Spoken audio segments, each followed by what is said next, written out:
What up, Wager Bros? We are back with another major golf championship preview show. Recording this on Wednesday, June 11th.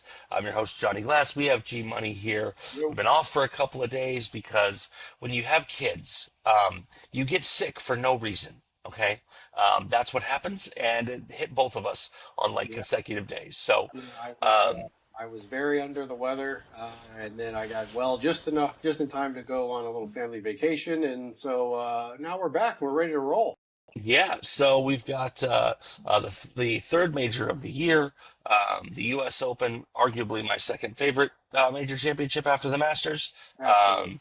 um, playing at arguably one of the oldest and most challenging U.S. Open setups that we've ever seen at Oakmont Country Club, just outside of Pittsburgh. There, um, you know, I was doing the notes for the show, working on the rundown, and I saw that it was built in 1903 by Henry Found, and he literally had mules and tills behind the mules to make it.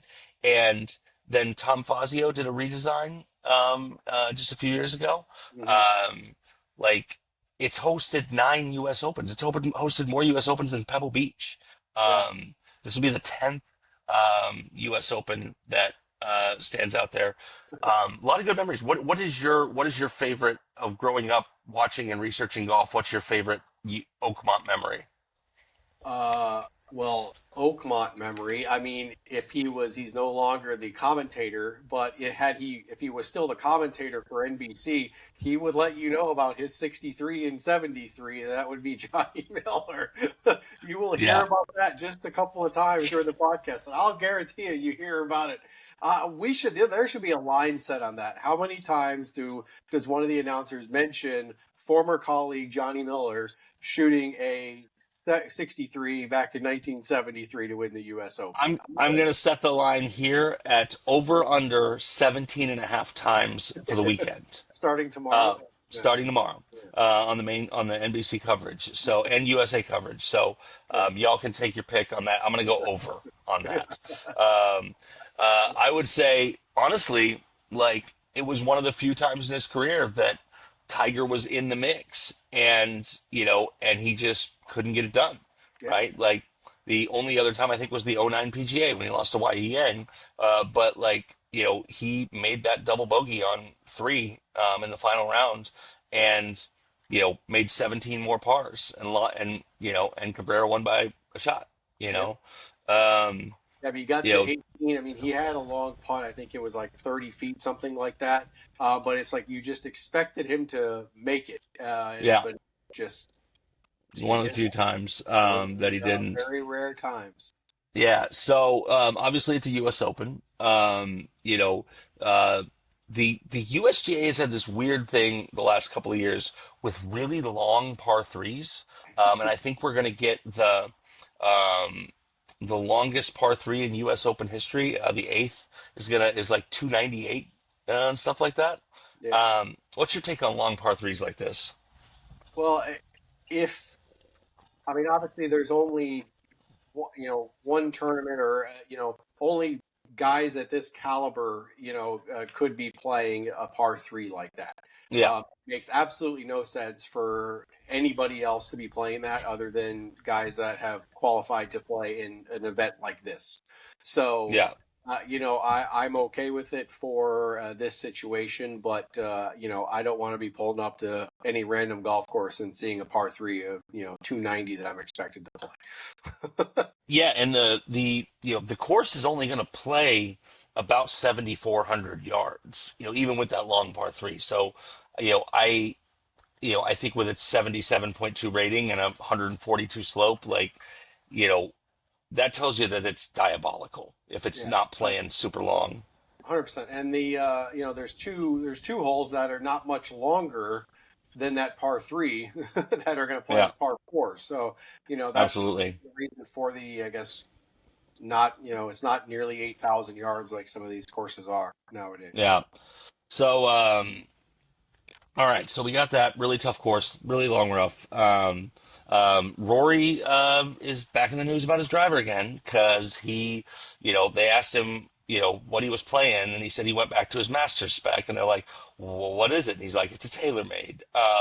And then they're like, what model? And he's like, man, come see me play at the range, because he can't tell the world that he's not using TaylorMade's newest driver. He's using the QI10, which is last year's model. I'm over this Rory driver shenanigans. Like, what is your what's your take on this? Well, yeah, I'm over it as well.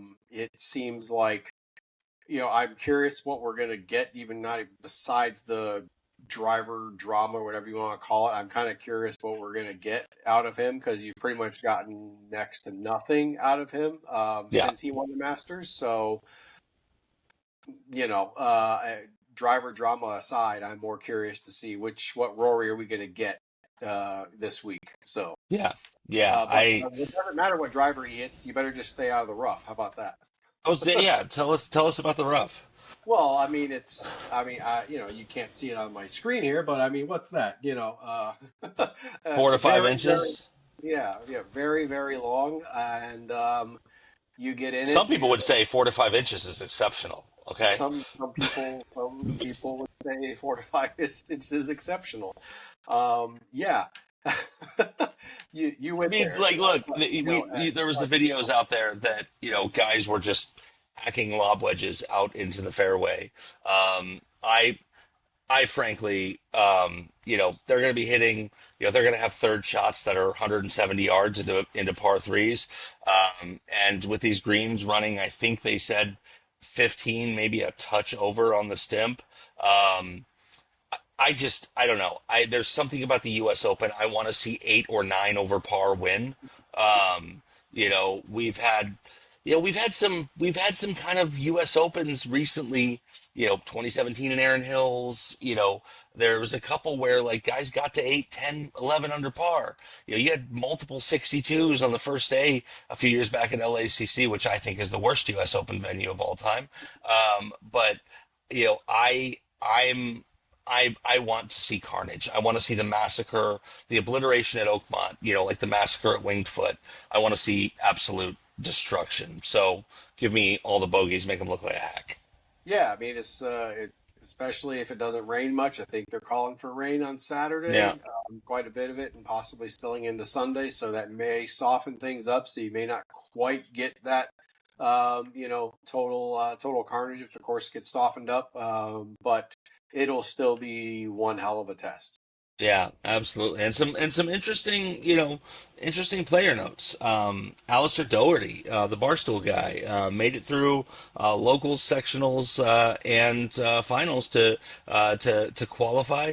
He's big with the Barstool foreplay guys, and he almost died in a car accident a month ago. He Yeah. was T-boned, and 4 weeks later he's playing in the U.S. Open. So like, I. I'm with you, like, dude, like let's get it, but like, man, I mean, golfers don't have a great track record of coming back after car accidents. Tiger.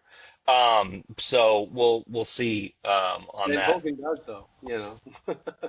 Ben Hogan does. And he got hit by a Greyhound bus head on when there was like no safety features in cars. So Yeah. like they said, like the doctors told him he'd never walk again, and a year later he's winning the U.S. Open. Yep.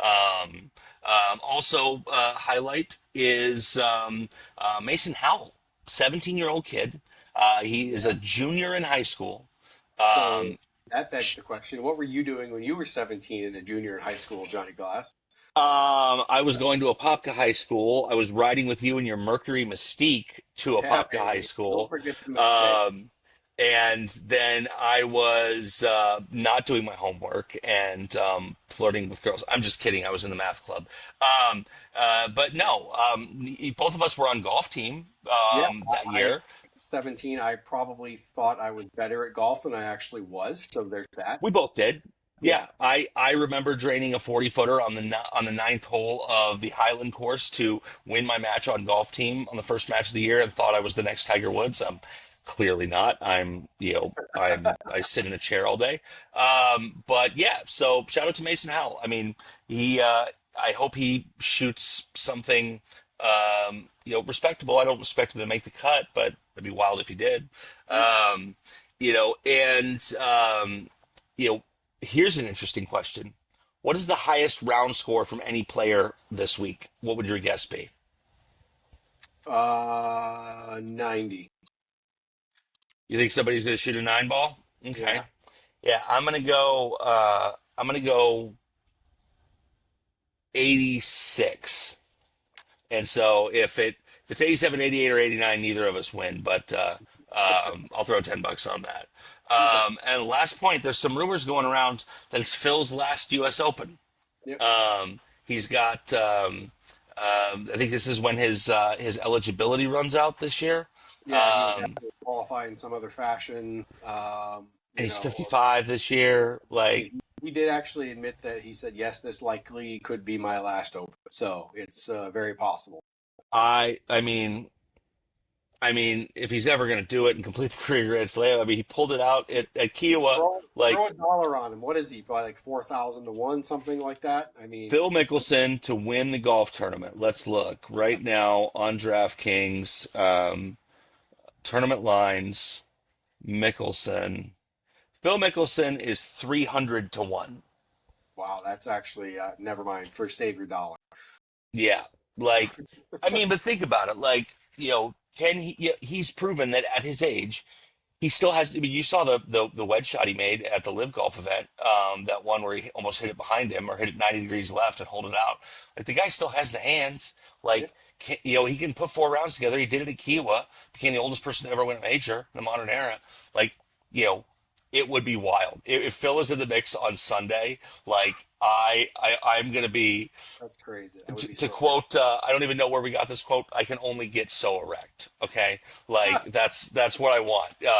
Give it back to me. But yeah, so we got that, and we've got our tradition here with the preview shows for the majors. Yep, We've got our make the cut parlay. We've got our winners, backups, and dark horses. Let's start with the make the cut parlay. We're looking at my three first. yep. I'm going with Victor Hovland. I think the guy just has a game for U.S. Opens. He's due to break through. He's won on the PGA Tour. He hasn't got that major off his back yet. If there's going to be any course that I think he can slay, it's going to be this one. He's in there at 170. Ludwig Aberg, obviously the tall, handsome driving robot. He's going to win a lot of majors in his career. It's just a question of when. And then Davis Thompson, who is having the best year of his life in golf, and has already won this year, and has had several other top tens at minus 125. So I like those three. Nice. And then my three, we've got Shane Lowry. He's obviously played very well this year, hasn't quite gotten through yet, but he's been right up there a lot. But he's also not been there a lot as Yeah. well. So, hopefully the good Shane that's been there quite often will show up this week. So I'm hoping he'll at least be there for the cut. I think an outside shot for him to I mean, he was the first round leader here at Oakmont in 2016. he was, yeah. So I mean, like, yeah, he was the final round leader, or going into the final round, but then I think he shot something like 78 or 76, yeah, something like that. And yeah, eventual winner, obviously Dustin Johnson, which also real quick we talked about this, but Dustin Johnson having the previous year he won at Oakmont the last time it was played at Oakmont, and then the year prior to that three putted the last hole to lose the U.S. Open. So yep, nice bounce back for him the next year. But anyway, yeah, moving on with the parlay, we've got Shane Lowry first. Then I've got Denny McCarthy, always a consistent player. And this is one of those times where you could see a guy that's very consistent end up kind of being there when you don't expect him to. So yeah. Denny McCarthy coming off at minus 145. And then lastly, a guy that's been super hot so far this year and won just a couple weeks ago, Ben Griffin at minus 205. And the man with the aviators, man. Yep. And he was right there in it against Scotty at the Memorial, like,